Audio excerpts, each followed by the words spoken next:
Money is the equivalent of energy, so you can buy energy with your cash. And the significance about that is if you're frugal and take care of your money and keep a balance, then you always have this energy in your bank account, energy in which you can live. However, obviously, if you waste this energy, then you actually interfere with your own survival. So you don't really want to go out and just throw away your money. And so basically, I really want to show you that this is an important insight into the nature of our own health and our biology and the world we create in this regard. That our biological system, the cells, rely on energy. Without energy, there's no life. So fundamentally, you have an energy budget that gives you life. And in fact, in the body, energy is in coins called ATP, molecules that represent units of energy. So in fact, biologists refer to ATP as the coin of the realm. The significance of ATP is this, is that ATP molecules are like units of gasoline, like gallon of gas, that are used to fuel our biological processes. So to stay alive, we have to have all this ATP. So there's an ATP account in your body right now. But the question is, how do you use this ATP? And now here's an important fact, that 25% of the total energy in your whole body is used to operate your brain.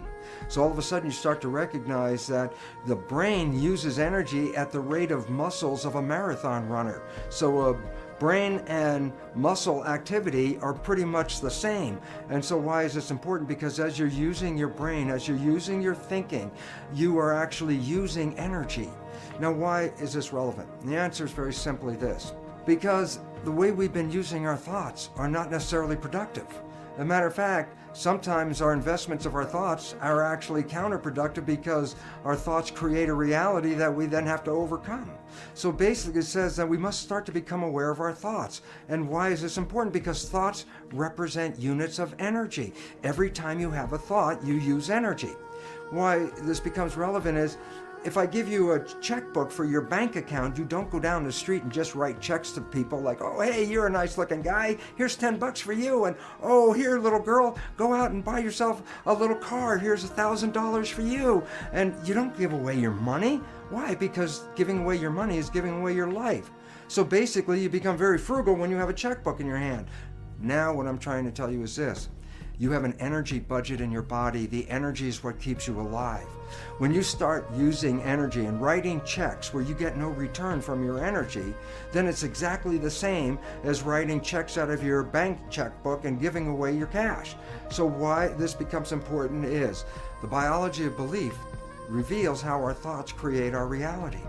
And if you start investing in thoughts that are counterproductive, thoughts like fear, or what am I going to do, and how am I going to escape this problem, or how's this going to go wrong, and all these other kinds of thoughts that are negative kinds of thoughts, then realize this, you are actually not just using your energy for having these thoughts, but these thoughts are also what come into your reality. What you focus on with your thoughts, your brain will manifest as reality.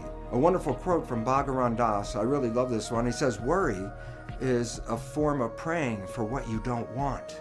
Think about that. When you worry, you keep on your mind objects that get you nervous and scare you, and the more you keep them in your mind, the more the mind converts that into reality. So, what's the message for this month? It's to become energetically frugal with your money in your body, and that is this. Your thoughts use energy. Your interactions with life use energy. So if you want to survive, then realize one simple fact, and that is this. Everything you do in your life, you put out energy for. Therefore, start to review what you're doing in your life. Because if you're putting your energy into things you cannot change in this world, that is exactly the same as writing a check and just throwing away your money to the outside because you get nothing back from it.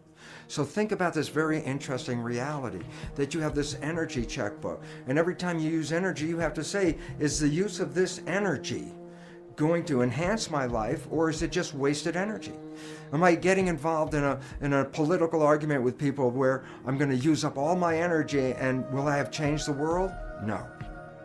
Am I going to use up all my energy to try to convince other people to change their life or change their way of living to make them even healthier, and they're not ready to do that? I'd be wasting my energy. So here's an interesting thought. If I gave you an energy checkbook and asked you to write a check every time you had to have a thought, you would have to then ask yourself, is this thought going to enhance my life, or is this thought going to take away from my life? And then when you start to realize that, you start to direct your actions where you put your energy into things that enhance your life and give you an opportunity to survive and to go beyond survival and really into thriving. So the point is this: we are facing some rough times. The more thoughts you put into the negative aspect, the more thoughts you put into the fear, not only are you just wasting your energy, but as in the biology belief, these negative thoughts, these negative stresses actually impair your immune system and bring on disease itself. So for this month, think about it this way. You're living on a budget, and that budget is actually what represents our life. And if you're going to use your budget wisely, put your thoughts, put your energy, put your money behind those things that enhance your personal life and enhance the community that you live in and support the evolution that we're going into, rather than wasting your energy fighting the old system that's falling apart. This is your opportunity to get out of that system and build something more sustainable, something we could all live on, something that we can all thrive on. And I look forward to all of you seeing that each one of us is participating in this evolution. And I really hope that you can understand that my wishes are for you is to conserve your energy to create beautiful rather than worry and manifest the other. Thanks for listening to this message, and I surely hope you have a wonderful month, and I look forward to talking to you soon, because this evolution is imminent.